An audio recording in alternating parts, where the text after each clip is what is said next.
Everybody, welcome to Titans Video Mailbag. Joe Rex Show, Derek Bacharach here. We've got some good questions this week. We've got a couple that are sort of, I guess, also like crowdsourcing questions. Right. Like multiple people ask them. So I guess let's get to those first.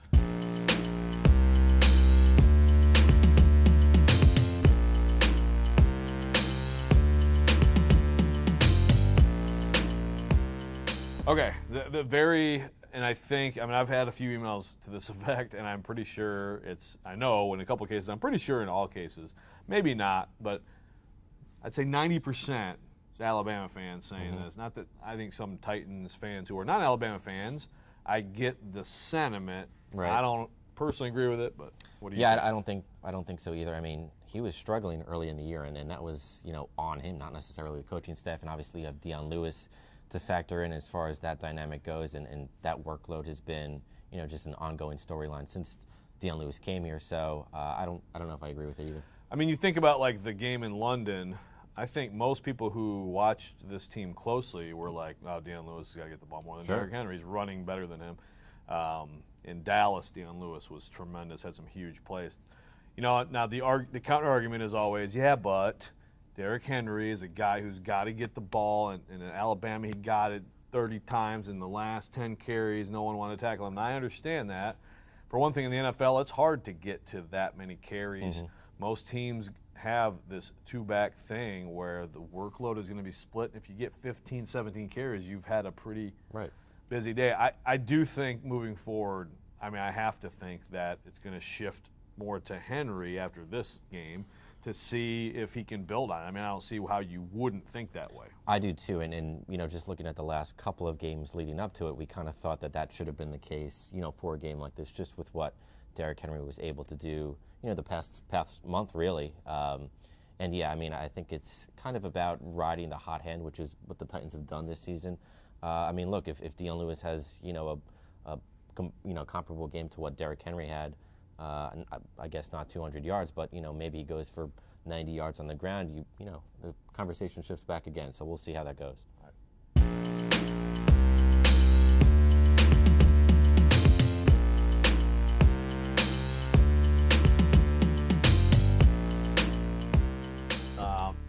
Titans have taken some more shots, I guess, lately, and certainly I think, especially if you can run the ball. You run the ball, and then those shots become easier to take. Yeah, I think it does definitely start with the running game, and that's kind of been, the theme as far as the passing game goes, is if you're able to be successful on the ground, the passing game follows. And, we saw some really encouraging signs 2 weeks ago with Mariota looking downfield for Taywan Taylor.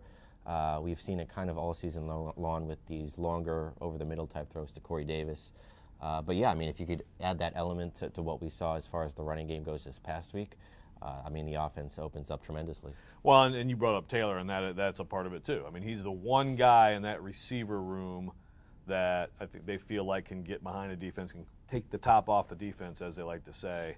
And so him being healthy again makes it more likely. But I do think that they need to take shots and try to stretch the field as much as possible.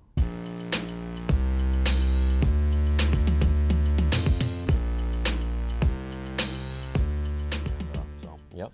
I think the playoff scenario, I think it got actually better, certainly for the Titans on Sunday. Sure. Now, the Dolphins' crazy pitch play, that's the one real bad thing that happened. Yeah, otherwise it would have been probably a perfect day for the Titans, just with the Broncos losing. That's big. Huge. And now the Titans are in a spot where if they win out, I think they're in a good spot to make it happen. I don't think, if you were to ask me, do I think they make the playoffs? I still probably say no, because that would mean that the Titans were to end the season on a 5-game winning streak that is capped with a win against Andrew Luck, who is now 10-0 against the Titans. From what we've seen from this Titans team this year, that's a tall ask for a team that's been pretty inconsistent. But we'll see. It's right there in front of them now. Yeah, but as far as the stuff around it, again, Broncos losing big. Yep. The Colts game doesn't. People. The Colts losing. The Colts are going to get a 7th loss here anyway. So that.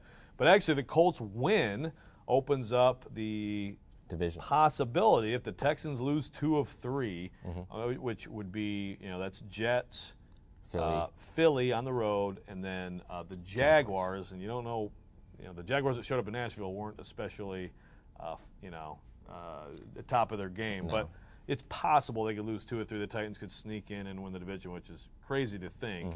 But the Broncos losing upside down, the biggest game. I mean, the Ravens have to lose another one. They lost to the Chiefs. Or the Steelers, right. Or the Steelers. It's a huge game for the Titans that the Ravens lost that. But you're right, the Steelers have now fallen. They have the Saints and the Patriots next 2 weeks. So if they lose one, if there's one game that you look at in all this, if you look at the Dolphins' schedule, they go to Minnesota Sunday, and it gets lighter from there. I mean, they're riding this wave of this crazy pitch play to beat New England.